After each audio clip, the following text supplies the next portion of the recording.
Good day, everyone. So today we shall be diving into an interesting topic, that says orthographic drawing. Orthographic drawing. What is it about? Okay, imagine finding a perfect chair that you have been looking forward to, but then you find out that this chair is very expensive, and then you remember that your cousin is a furniture builder.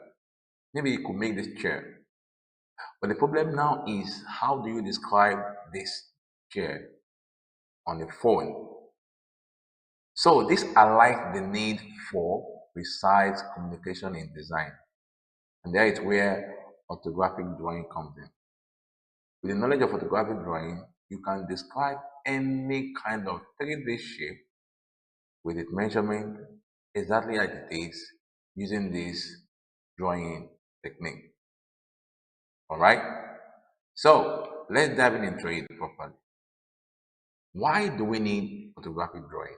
Why?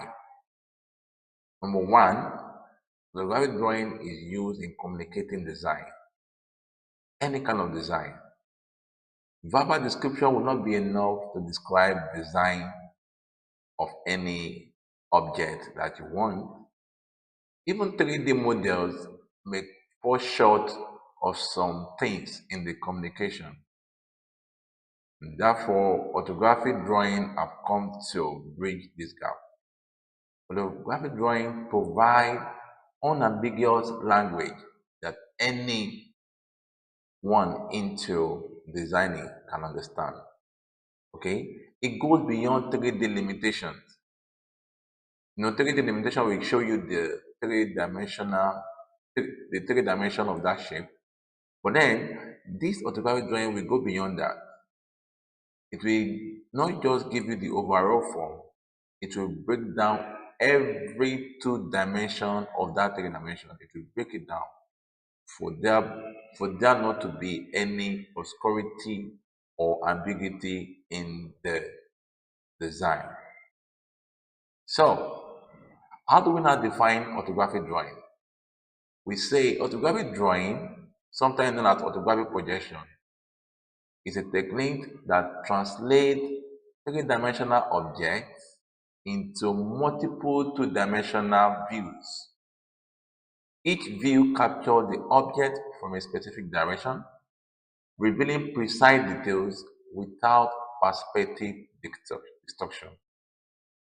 When you make use of this technique on an object, you'll be able to capture the front view of that object, the top view of the object, and the side view of that object without distorting any of the parts, unlike using 1-point perspective drawing or oblique drawing or even isometric drawing.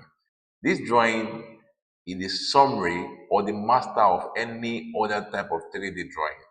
So it will capture the front view and give you in 2D form. It will capture the top view, give you in 3D form, and capture the side view and give you in 3D form as well. So that's what orthographic drawing is about. A projection that translates 3D dimension into into multiple 2-dimensional view. Alright? And then it has an advantage over other 3D drawing like the isometric, oblique, isometric and oblique drawing, even 1-point perspective drawing. So what are the advantages of this orthographic drawing over 3D drawing? Number one, it gives precise measurement. If you see an object, and this is an object now, let's call this, maybe it look more like a gun, and you want to describe this gun dimension to maybe an artist or a toy gun builder.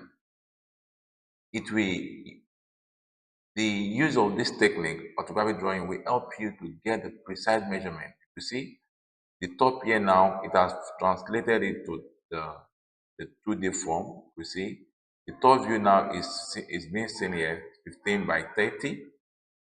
The front view, which is here, you see, if you stay at this side here, you'll be able to see this portion and this portion. They are saying 2 square.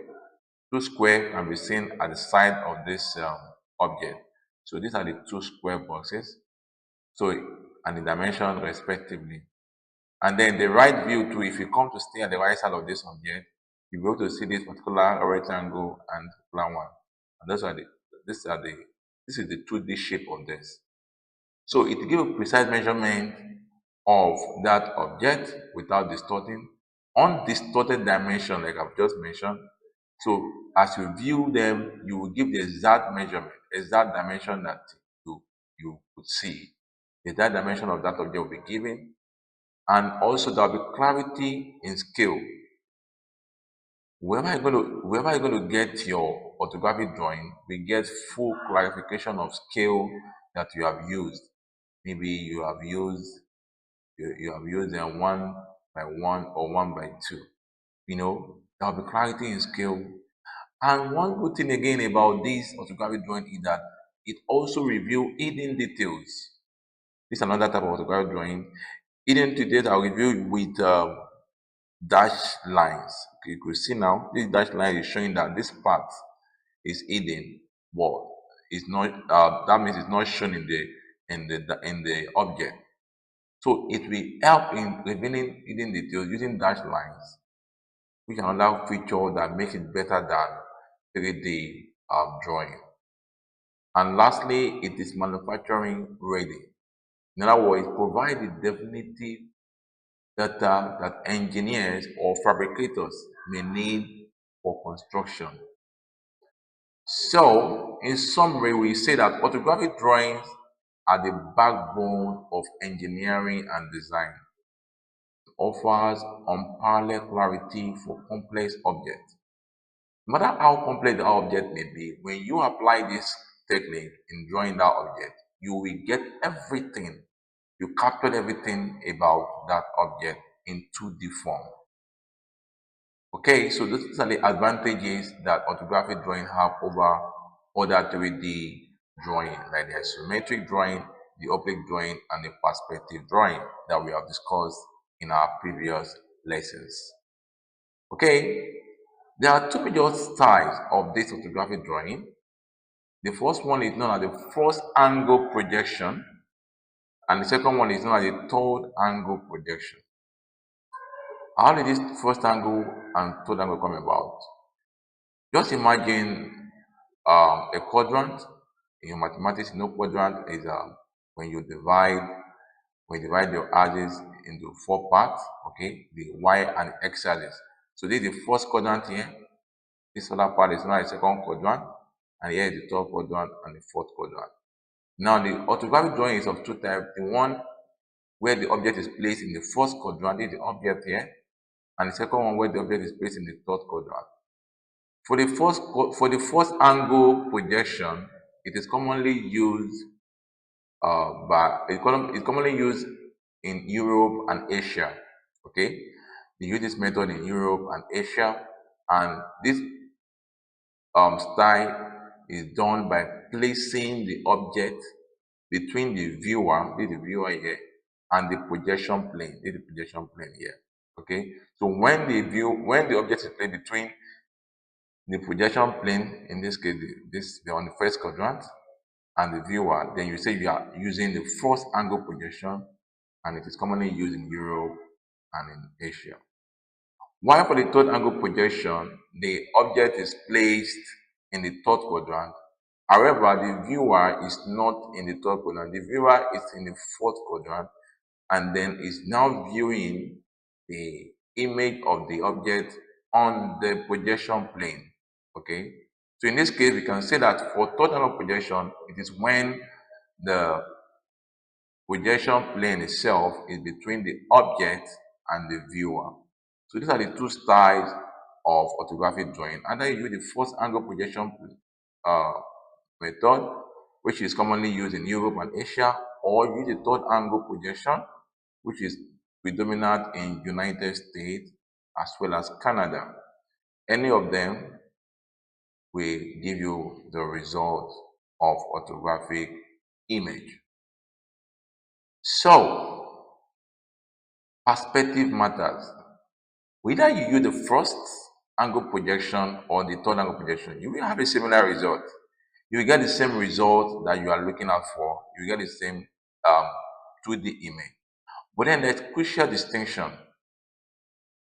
Not knowing which style was used can lead to product with a similar image, but incorrect orientation. The orientation of the image might be different. You could see you have different images here. You know they are all looking similar. But if you observe it very well, you find out that the orientations are different. So, in as much as first angle projection or third angle projection will give you similar results, they are different in terms of the orientation or the placement of the image. So there is need for one to know the difference between these two styles of orthographic projection. All right. So let's now talk about the first angle projection in detail. Like we have said earlier, is located in the first quadrant. As you see here, the object is in the first quadrant. The viewer also is in the first quadrant. This eye represents the viewer. Now, when the viewer views the object, whatever it captured in front, this front view now, this front view, whatever it captured in front is cast on the projection image, okay? After viewing that, it comes top again, this top view, the viewer comes top. Whenever you view from the top, it is cast down at the bottom of the horizontal projection plane, okay? And then when you come to its right side too, this pink part represents another plane. The viewer view from the side and the image of the object is cast on the other side of the plane. Okay. Now, what is the key characteristics of this first angle projection? Firstly, we say that the object is between the projection plane and the viewer. That's the first characteristics about first angle projection. The object is between the projection plane and the viewer. Of course, we know that this is done in the first quadrant. Then the second characteristic is that opposite placement of the image. Now, the object, the image is oppositely placed to where the viewer is. Okay, when that is front view, okay, you could say that where the viewer is now, the image is located on the opposite part of it. Now again, if the viewer view from the top, the image is located at the opposite part of it. Okay, again, if you view from the side also, the image is located at the opposite side of it. So the third view is placed below the front view. Okay, now this is the front view here. Now the third view now is placed below it, the image. Look at it. So this is the front view image, and then the third view is placed below the front view. All right. So it's very, very important that one could distinguish this position. The third view is placed below the front view. All right. This is the front view here, and then the third view now, the image of it is placed below it. So that's it. That's the major distinction or the major characteristics of this first angle projection. And like we have said before, it is widely adopted in Europe and many other parts in Asia. So if you want to visualize this, just see it as an X-ray where the image is projected onto a screen behind the object. You know, when you use an X-ray machine, the image is always cast on the screen. So that's how you can imagine first angle projection in summary. And then for the third angle projection, of course, firstly, the object is placed in the third quadrant. And then, in this case, the projection plane is between the object and the viewer. All right? The projection plane is usually between the object and the viewer. So, now, that's one key characteristic about it. Another one, in this case now, same size placement. Unlike the first angle projection, where the third view or the views are placed opposite to each other.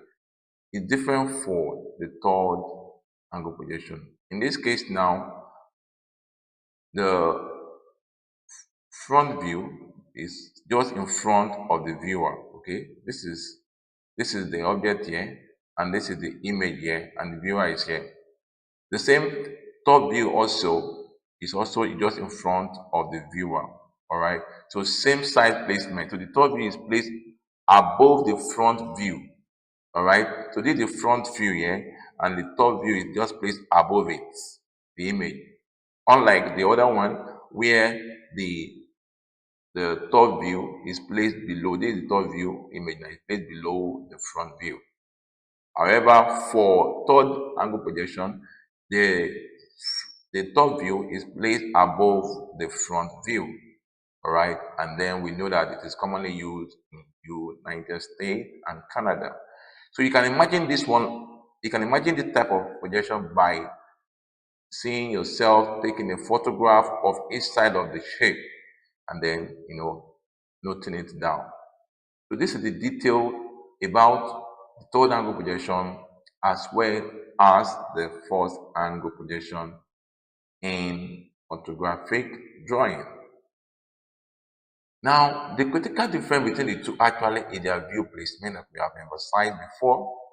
All right, for the first angle, the top view is below front view, while the third angle projection, the top view is above the front view.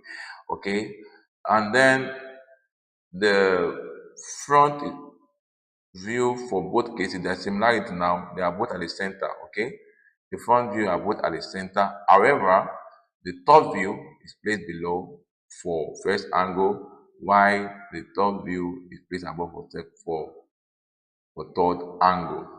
Now, aside from that, let's talk about the symbol. The symbol for representing first angle projection. For first angle, look at the symbol here. You see that this represents the projection plane. So the projection plane comes before the object, while for the third angle, the object comes before the projection plane. So when you see the symbol, you will know that this image is drawn using third angle projection, or you see this one, you know that it's being drawn using the first angle projection. All right. Practical application of orthographic projection. You can identify the projection style that you think is best for you to use. Okay, and when you see any projection symbol, you should be able to know whether it is first angle or third angle using this. So when you see this, you know that this diagram is drawn using first angle. When you see this other one, you know it's being done using third angle. So when you are practicing, take note of the symbol being used. Okay, verify view alignment. Okay, ensure that all your views are correctly positioned and aligned according to the identified projection standard. There are projection standards that are being used when practicing on orthographic drawing, and include your dimensions too. When you're drawing, remember to put your dimension.